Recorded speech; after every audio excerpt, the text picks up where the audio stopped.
ધોરાજી ખાતે આવેલા બીએપીએસ મંદિરમાં 8મો પાટોત્સવ ભવ્ય રીતે ઉજવાયો હતો, જેમાં અન્નકૂટ અને મહાઆરતીનું આયોજન કરવામાં આવ્યું હતું। 500 થી વધુ સામગ્રી સાથે મહિલા મંડળ અને હરિભક્તોએ પ્રસાદીનો લાભ લીધો હતો।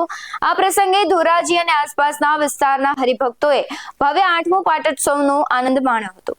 અમારા બીએપીએસ સ્વામિનારાયણ મંદિર જુનાગઢ રોડ ઉપર તમામ ભાઈઓ બહેનો તમારા સત્સંગ મંડળથી ખૂબ સેવા કરી છે। મહિલા મંડળ અને યુવતી મંડળ બાલિકાઓ તમામે સેવા કરીને સરસ મજાનો 500 થી 550 જેવી આઈટમ બનાવી છે। બધાય બહેનોએ ઘરે ઘરે આઈટમ બનાવી અને તમામ વાનગીઓ લઈ આવી અને શુદ્ધ ભાવથી અને મહારાજને ધરી છે અને તમામ ભાઈઓ એને ખૂબ જ સેવા કરી છે। લાઇટું, રંગોળી અને અન્નકૂટની આઈટમ બનાવી અને આજરોજ ધોરાજીનો 8મો પાટોત્સવ ખૂબ ધામે ધૂમે ઉજવાઈ ગયો।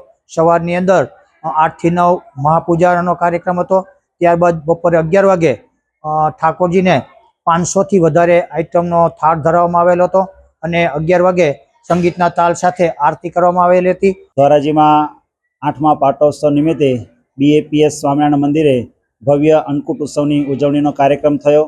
મહિલા મંડળ દ્વારા 500 કરતાં પણ વધુ વાનગીઓનો અન્નકૂટ અહીંયા ઠાકોરજી આગળ ધરવામાં આવ્યો છે। આજ રોજ સાંજે 5 થી 7 દરમિયાન પૂજ્ય જ્ઞાનાનંદ સ્વામી આપણને કથા વાર્તાનો લાભ પ્રાપ્ત કરાવવાના છે, તો બહુ જ મોટી સંખ્યાની અંદર હરિભક્તો આ કથા વાર્તાનો પણ લાભ પ્રાપ્ત થશે। સાંજે 7 વાગ્યા સુધી અન્નકૂટના દર્શન તમામ પ્રેમી જનતા માટે ખુલ્લા મૂકવામાં આવશે। ધોરાજીની તમામ પ્રેમી જનતાને વિનંતી કરવામાં આવે છે। DS9 ટીવી ન્યૂઝ સાથે કૌશલ સોલંકી, ધોરાજી।